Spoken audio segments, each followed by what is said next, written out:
Hello, hello, hello. This is Divya, and I want to share with you. We are doing one of our author spotlights, and I'm delighted to share that today is a very, very special day for me because I have one of my favorite powerhouses with me. So, welcome, Penny. Hey, I am so excited to be here. Thank you. Yeah, so Penny Chiasson is a multitude of things. Not only she's a powerful woman, she not only she's a powerful author, she's a number one international best-selling author twice. And it's not just like, it happened once, it happened twice for her. And she has so much background. She brings hypnosis, she brings medical background. So Penny, I'd love to invite you to share with us what is your journey before you stepped into the arena of entrepreneurship? Well, I wasn't really sure when I was younger, like most kids, not sure what I wanted to do with my life. And nursing seemed to be a place where you could go and have a good life and a consistent life. So once I dipped my toes into nursing, I found that I really love helping people. That's So that fantastic. was how I got into the career of, Mm-hmm. yeah, the career of helping people in nursing led to nurse anesthesia, which at that point I was in Connecticut in my life, and I began to learn about mind body practices. And a little curiosity got going, and I did some research and found out about hypnosis. And some time passed, and it kept coming up, and I finally found a course to take out of curiosity. And when I left that course, I knew that this is what I had to do. It's funny how that happens. But yeah, so it started out as a part time thing. And when I moved to Mississippi, I found the healthcare environment down here to be very different. And it didn't support me and my values. I mean, a lot of things have changed in recent years and what this is about, but it pushed me to reopen a hypnosis practice. And once I got back into it, I'm like, you know what, it's time to leave healthcare. This is what I'm here to do, and this is where I need to focus my attention. So that's how I got into entrepreneurship. Oh, what a beautiful journey. And what was it that made you move to Mississippi from Connecticut? Well, I was born and raised in Mississippi, and I met my husband as a travel nurse in Connecticut. And our two oldest sons are from his first marriage. And so I knew that when we got into a relationship, that I would be staying there until they were out and on their own so that they could have, all of their parents supporting them, which was important to me. So we moved back home after my father um, passed away. When he was ill, I tried several times to come home. But if you know anything about healthcare when it comes to being a nurse practitioner or a physician assistant or a physician, you can't just pick up and move and get a new job. There is a whole process that has to go through. And it just didn't work out that I was to be here before my father passed away. But we moved back to my childhood home. It did work out after he passed away. Moved back to my childhood home, and here I am. Oh, that's a great journey. And as you said about it, that you were moving through it, and the key thing was that you wanted to help people.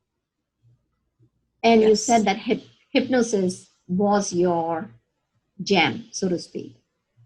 And what was that moment? Do you recall any moments when you were like, yes, you know what? I am ready to transition out because there's so many people currently in healthcare industry. And so recently I had put out a post where I said, as far as coaching is concerned, I'm doing pro bono coaching, free coaching. I'm not even going to ask your name. Just come in, whatever coaching and whatever support I can give you. And surprisingly, I did get quite a few responses and talked with a lot of people. Don't know the names because I had kept it all confidential. And so many Yeah. said that, now I am tired. A lot of us don't think about it. We think like, oh, COVID-19 and crisis is going on. We are tired. And folks, when we listen to healthcare people, they're more exhausted than we are, so much more exhausted. So there, a lot of them are thinking of transitioning. So can you give a little bit insights as to what and how did you make the decision and how you transitioned? Yeah, so the really big push came when, try not to go off the rails here. I knew that reopening a practice was something that I wanted to do. And as I was beginning to put things into place that would allow me to do that, so I could commit to being here for clients and to show up on a consistent basis, I had my own personal crisis, and it was from stress and from burnout and grief. I mean, when we moved to Mississippi, once my father died, it was constant everything. I never had time to take care of myself. And when I went to work in the trauma center, I had never worked in the OR in a trauma center before, let alone in the unhealthiest state in the nation, which increases stress levels on healthcare providers tremendously. And I wasn't prepared for all of that. And I had my own sort of personal self care crisis where I reached out to my mentor and I'm like, I have to have help. Like, I've got this help going on over here and it's keeping me on the status quo. I need to turn this around. This is not who I am. And so I did my own work with him. And I saw in 6 hours my life did a 180. And I already knew the power of hypnosis because of the work that I did with people. But in that moment, with what I was experiencing, when I saw the change in my own life, I, I was just like, the time is now. Like, there are people who need me. Once you experience it on that kind of level, it changes your perspective of the change and the benefit that you're giving other people. And to deprive other people of access to someone who can help them to achieve that kind of change in their life is just wrong. And the Mm-hmm. values didn't match anymore. I can do this according to my values. I can bring the compassion and the responsibility and the gratitude into this process. Medicine has become a business. Yeah, that's you. You shared it beautifully. And here's the thing, as you said that it was time. You did not have time to take care for yourself. So there is a time when you gotta make that decision because you can do it two ways, right? You can make a decision and move forward, or not do anything and be there because things are not going to change. Whether you're moving forward or you're not moving forward, you're still making a decision. So Right. while you were building your practice and as you experienced your personal transformation, I recall when you had started your first book with us, because as you were building your practice, it's so important to have that factor of credibility marker that, okay, yes, I'm out here. What is it that separates me from others? What is it that gives me the authority that my expertise is there? And what is the vehicle that can share my authority with other people? So you started with us in the first book of the Art of Unlearning. Mhm. So can you share your experience of that time? Um, I didn't really know what to expect. And it was really nice to kind of have you to chat with me and to guide me on what people are looking for, like what captivates and interests a reader, because what interests me and what I find important may not be what would make a difference for someone else, because everything is personal. But what I have learned the last couple of years is what's most general is most personal. And you helped me through that process. And I think it was a healing step for me also, because within that anthology, I shared part of the story of how I ended up back in Mississippi. And I realized that I'm not alone in that journey, and that hopefully that would help someone else. And the other piece that I loved about it was um, the association that you had. Like, we did this because we wanted to help others from beginning to end. Yeah, and you that know. was the beautiful part of it. And just seeing you grow. When I saw you, you came in and there was some hesitation. And just seeing you gain that clarity and come into your own is so beautiful and such a joy to have worked with you, Penny. And as you did that, the best part of it was, we helped entrepreneurs from the profits of our book. And as we continued, we saw that, you were impacted and people started recognizing you as an author in your own right. So after that passed, I have such a wonderful memories from our time, from not only from the art of unlearning, but from our next venture. You want to talk about how did you decide to go on your next venture? Uh, Oh, you want to show your, a lot of you want to show the people, result and yeah, then start the let's story? show. So this is a result, and the cover embodies. I remember we were so excited when this cover graphic was submitted because we were like, it embodies the story of the meaning of what we're trying to tell. Healthcare has become so rush, rush, rush that we have doctors no longer have the time to sit and to talk to their patients and to get to know their patients and to help them work through the things that impact the way that they feel. And I've always wanted to work with chronic pain clients. And one of the components is that, yes, there's the pain component, but it impacts our life. It and I say our, I don't have chronic pain. It impacts the person's life. It impacts the way they view life. They may go through life in the context of how they feel. And very inadvertently, they unintentionally can create stories around that pain, their experience. And it's just astounds me that more people aren't out there telling people that your body is based upon a chemical mix. Your body functions based on the recipe of chemicals in it.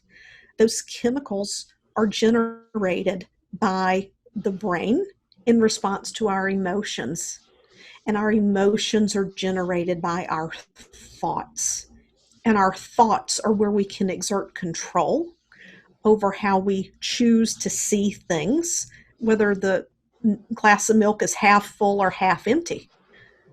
If something's partly true or partly false, I just love that. You see that all over the news now. They'll say something's partly true or partly false. Well, those can be equal, but the choice of words changes the way we feel. It changes our chemical state.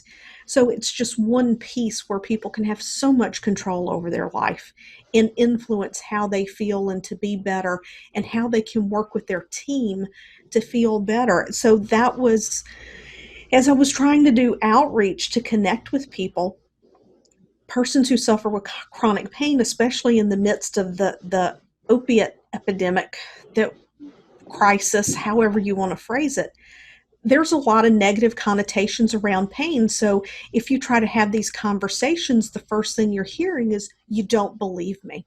So I had to do the research to pull the data together about how our mind influences the way we feel, and then where they can have some influence and some control, because chronic pain, along with emotional pain, can many times boil down to a sense of loss of control. And then things just start to get worse. So I had to establish myself as an authority. So that's pretty much why I wrote the book. Right. And tell us your journey. You decided to write the book, and I still remember, when we started out thinking, it's been one of my fondest times that I've worked with authors. I, And as things were coming out, I I just remember remember, like, brains. outpouring of, you had so much to share. And one thing that you have shared earlier has stayed with me is that if you have that message, and if you have the expertise, and if you're not sharing with people, you're doing a disservice, because you could make a change, you could create an Yeah. impact. So tell us about your journey and what growth did you experience? during this book writing? And of I course, I love the remember book cover. So, I remember thinking I'm after we had entered into agreement to do this before our first meeting, I was like, what have I gotten myself into? Like, because I would swing. I was like a pendulum. One minute I'm like, yes, I got this. And then I'm over here, I'm like, oh my God, who am I to do this? And you would find this way of bringing me back. And you would use my own weapon against me. Visualization, hypnosis. Close your eyes, take a deep breath. What do you see? What do you want to tell her? Um, but I love the way that we started with the brainstorming, and you only gave me so much time to decide. And then once we had things organized, you're like, don't be running off on this tangent. We're going to stay with the theme of where we are. And I really value and appreciate that, because it's when we start running off on all these tangents that we get distracted, and you could lose the theme of the book. And the book just came together beautifully. You clearly saw something in the end result that I could not see yet, but we got there. And I think our initial goal was to get this book out in or at least to have the manuscript done in maybe 9 or 10 weeks.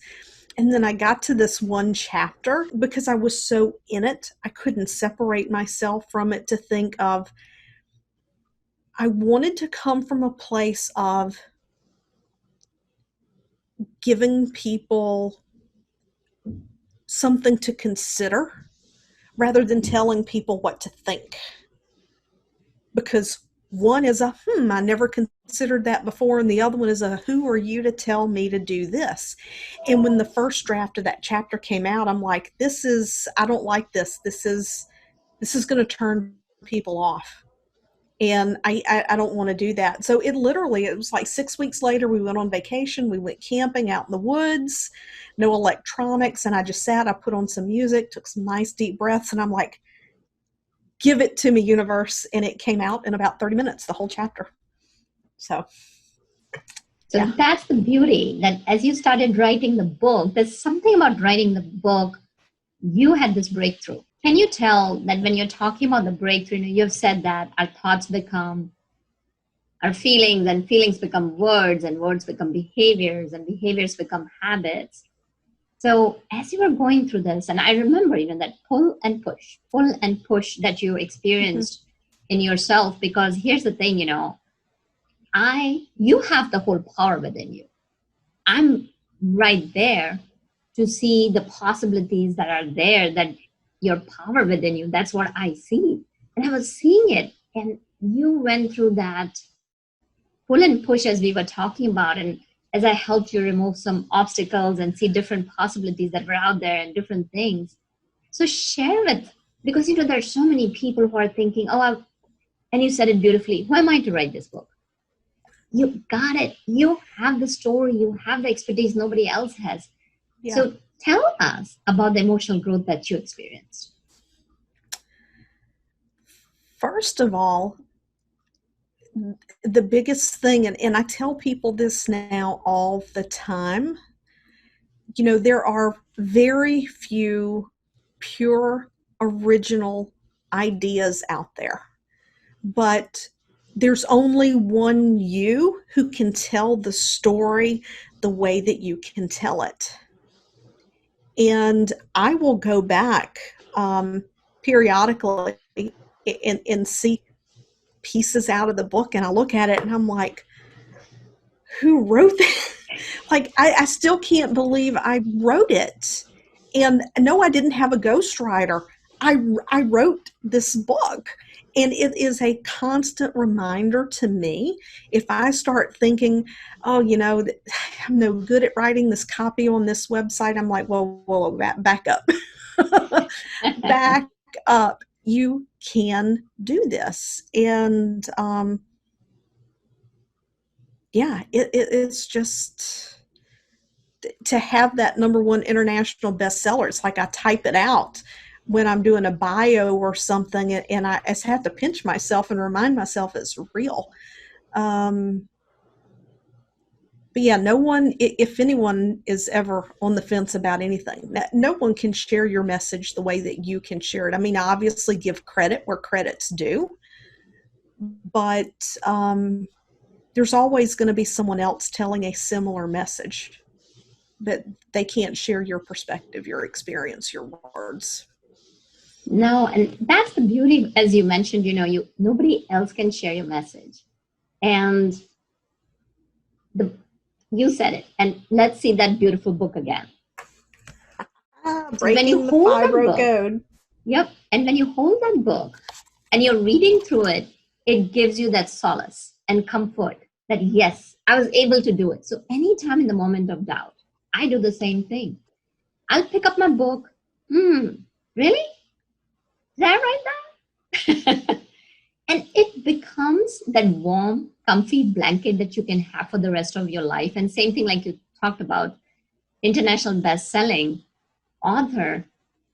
It's like having a degree. Nobody can take that away from you. So thrilled. And folks, I gotta share with you. This is a beautiful book. It's a work of art and love from Sherry.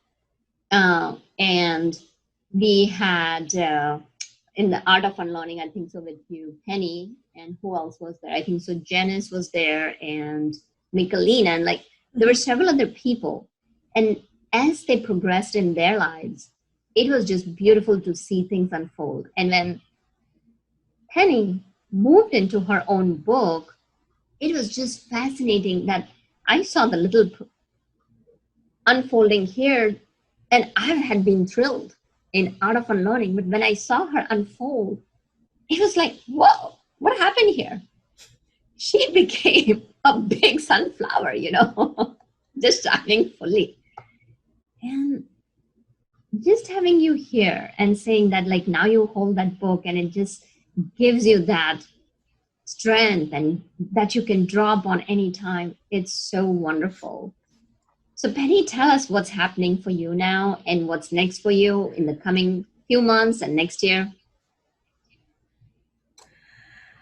Wow. Well, I have workshops that I run a few times a year where I teach a unique self hypnosis that allows people to clear out the things from the past that no longer serve them without having to necessarily face it head on.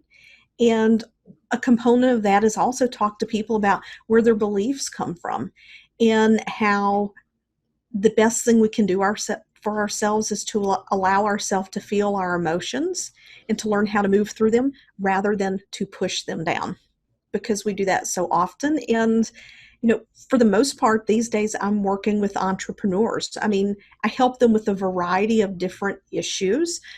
Sometimes it might be chronic pain, but that's no longer my sole focus. My focus has moved to assisting people who are then going to go out and have an even greater impact. And it's very, very rewarding. I love it.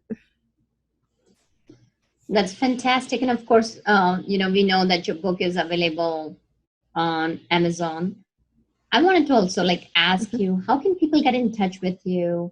And if they want to work with you, what's the best way to connect and where can they find you? Yeah, so the best way to connect is on the website, pennychiasson.com. You can just click the Work With Me tab and submit the information that way, or you can follow me on Instagram at penny.chiasson or on Facebook, Penny Chiasson. I'm there. Awesome. Can you spell it out for us? Yeah, Chiasson.